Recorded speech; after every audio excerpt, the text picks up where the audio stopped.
9000க்கு கிட்டத்தட்ட 16 GB RAM 128 GB internal கொடுத்துருக்கான். Infinix Hot 30i. பாக்ஸே கலர்ஃபுல்லாக இருக்குது. இந்த ஃபோனை வாங்கினீங்கன்னா இந்தியாவில் மட்டும்தான் வாரண்டி இருக்கான். So made in India product, only warranty in இந்தியான்னு போட்டான்ப்பா. டிசைன் மிரட்டுறானப்பா வர இன்ஃபினிக்ஸ் வித்தியாசமாக இருக்குது. லைட்டாக ஓப்போ டிசைன் மாதிரி இருந்தாலும் கொஞ்சம் யூனிக்காக இருக்குங்க. இந்த பட்ஜெட்டில் சொல்கிறேன். இந்த லைட்லாம் பட்டு க்ளோ ஆகிறது பார்த்தீங்கன்னா நல்லா இருக்குது. ஆனால் ஃபிங்கர் பிரிண்ட் தான் பயங்கரமாக பிக்கப் பண்ணுது. இங்கே பாருங்க கொடுமையை. ஃப்ளாஷுக்குலாம் பார்த்தீங்கன்னா ஒரு மாடல் கொடுத்து வச்சிருக்கேன். 10 watt charger, type C cable, அப்புறம் சிம் எஜெக்டர், பேப்பர்ஸ் அண்ட் நல்ல மனுஷையா. 10,000 ஃபோனாக இருந்தாலும் சரி, 8,000 ஃபோனாக இருந்தாலும் சரி, கேஸ் கண்டிப்பாக கொடுத்துருவேன். நல்ல கேஸாகவும் இருக்கும். ஆக்சுவலாக இந்த ஃபோனில் மொத்தம் 4 கலர் இருக்குது. 3 கலர் அஸ் யூஷுவல் எப்பயும் போல தான். பட் 4வது இந்த ஆரஞ்சு கலர் பார்த்தீங்க அப்படின்னா இதுதான் ஸ்பெஷலே. இதில் என்ன ஸ்பெஷல் அப்படின்னு பார்த்தீங்கன்னா கிட்டத்தட்ட லெதர் மாதிரி ட்ரை பண்ணியிருக்காங்களாம். இதோட பேர் பார்த்தீங்கன்னா மேரி கோல்டா. பிஸ்கட் பேர் மாதிரி இல்லை, எப்போ பார்த்தாலும் சாப்பாடு. சரி, இந்த ஃபோனோட ஹைலைட்டே பார்த்தீங்கன்னா 16 GB RAM, 8 GB normal RAM, 8 GB virtual RAM கொடுத்துருப்பாங்க. 128 GB வந்து இன்டர்னல் கொடுத்துருப்பாங்க. 8 GB RAM அப்படின்றது ஒரு பெரிய பிளஸ். அதே மாதிரி 128 GB இன்டர்னல் கொடுத்துருக்காங்க. இதுவும் பத்தல அப்படின்னா உங்களுக்கு எக்ஸ்ட்ரா மெமரி கார்டு போட்டுக்கலாம். 1 TB வரையும் பார்த்தீங்கன்னா அதோட ஸ்டோரேஜ் இருக்கும். ப்ராசஸர் அப்படின்னு வரையில MediaTek Helio G37 கொடுத்துருக்காங்க. யூனிசாக் இது எவ்வளவோ பரவாயில்ல, நார்மல் யூஸ்க்கு நல்லா இருக்கும். கேம் வந்து சின்ன கேம் வந்து உங்களால் விளாண்டுக்கிற முடியும். ஹைப்பர் இன்ஜின் 2.0 கொடுத்துருப்பாங்க. அதே மாதிரி கேமிங் பெர்ஃபார்மன்ஸ்மே பார்த்தீங்க அப்படின்னா நார்மலா ஓரளவு மீடியம் செட்டிங்ஸ்ல வச்சு ஒரு சில கேமை விளாண்டுக்கிற முடியும். மிச்சபடி as usual நார்மல் யூஸ்க்கு சாட் பண்றதுக்கு, வீடியோஸ் பார்க்கறதுக்கு இதெல்லாம் நல்லா தான் இருக்கும். இதுக்கு Infinix என்ன சொல்றாங்க அப்படின்னா 18+ ஆப்ஸ் வந்து நீங்க ஓபன் பண்ணி வச்சுக்கலாம். கவனிக்கிறா எதை பண்ணா இல்ல அது இல்ல 18 அதுக்கு மேல ஆப்ஸ் வந்து நீங்க ஓபன் பண்ணி வச்சு ஸ்விட்ச் பண்ணாலும் நல்லா இருக்கும்ன்றாங்க.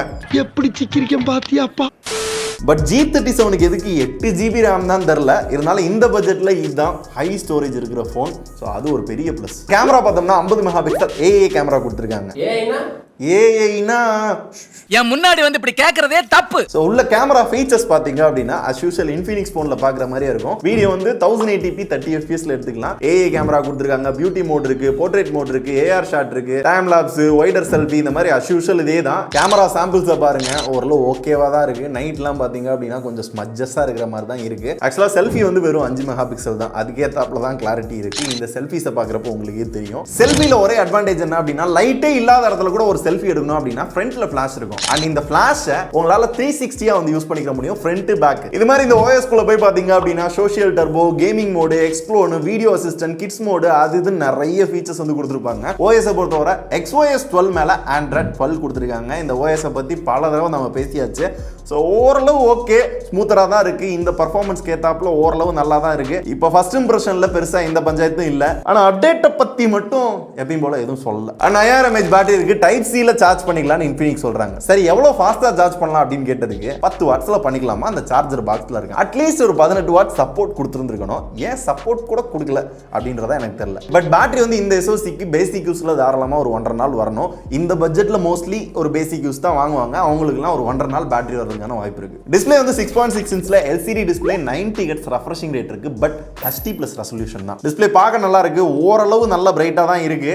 இன்டோர்ல யூஸ் பண்றதுக்கு எந்த பஞ்சாயத்தும் இல்ல. அவுட்டோர்ல யூஸ் பண்றப்ப மட்டும் ஓரளவு உத்து பாக்குற மாதிரி இருக்கும். ஸ்பீக்கரும் பாத்தீங்க அப்படின்னா சிங்கிள் ஸ்பீக்கர் தான் கொடுத்துருக்காங்க. 3.5 mm ஜாக் இருக்கு. And side mounted finger print sensor கொடுத்துருக்காங்க. ஃபாஸ்டா தான் பாருங்க. ஃபேஸ் அன்லாக் அதுவும் ஃபாஸ்டா தான் இருக்கு. சரி, இது எல்லாமே இந்த போன்ல இருக்க ஃபீச்சர்ஸ். இதோட விலை அப்படின்னு பார்த்தோம் அப்படின்னா 9000 ரூபாய் இன்ட்ரோடக்டரி பிரைஸ் நினைக்கிறேன். அடுத்தது விலை ஏறிச்சு அப்படின்னா நீங்க பாத்துக்கோங்க.